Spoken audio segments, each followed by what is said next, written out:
Egypt was never a place you could simply march into and claim.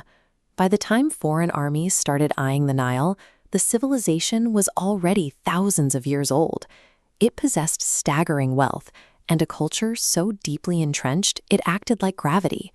When periods of internal chaos left the throne empty, outsiders saw an opportunity. But the moment they crossed the border, they ran into a wall. They had absolutely zero political or religious standing with the local population. A superior military force could win a battle, but if a new ruler couldn't convince the powerful priests and the general public that they actually belonged on the throne, they would spend the rest of their reign putting down one rebellion after another. To actually govern, foreign kings had to secure a foothold within the Egyptian social structure. Since they couldn't enforce a long-term rule by the sword alone, they had to engineer their legitimacy. Take King Piye, the founder of the 25th dynasty. When his Kushite forces conquered Egypt from the south, he did something highly counterintuitive. He did not force Kushite customs onto his new subjects. Instead, Piye dug into Egypt's past, aggressively reviving the artistic traditions of the ancient New Kingdom. He even resurrected the practice of building pyramids for royal tombs, a tradition dead for centuries. To seal the deal, the Kushite kings declared themselves the literal sons of the god Amun. They physically linked their rule to Amun's sacred domain, proving they had divine right.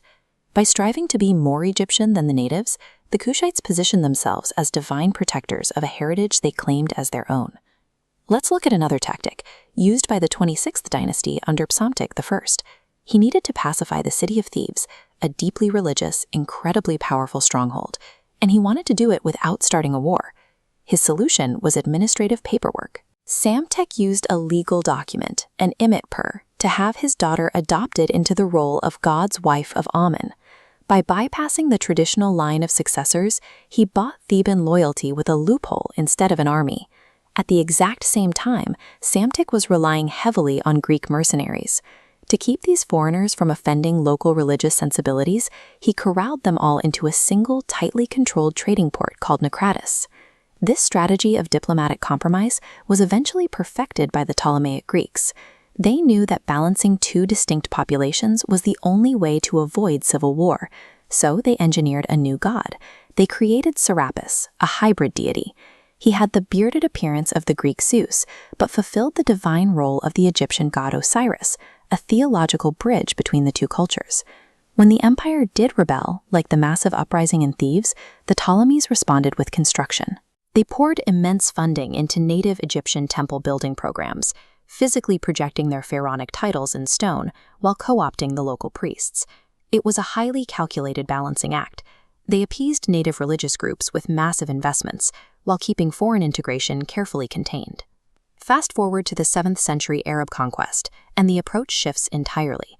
We stop seeing attempts at assimilation and start seeing systematic institutional dismantling. In 706 AD, Governor Abd-al-Mahd ibn Irwan issued a decree targeting the Diwan, the state bureaucracy. He ordered that all government business must be conducted in Arabic. By forcing a language switch, the new rulers stripped native Copts of administrative positions.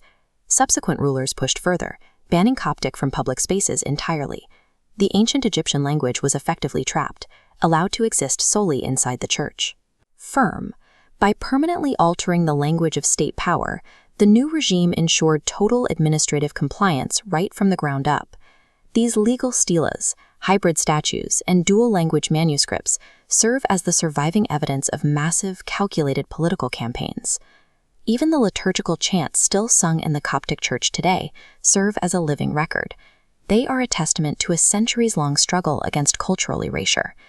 Invading forces discovered that holding the throne meant enduring the immense pressure of Egypt's internal history. To permanently rule a civilization like this, a conqueror's sword is insufficient. Ultimately, they have to command the people's gods, distribute their wealth, and dictate the very words they speak.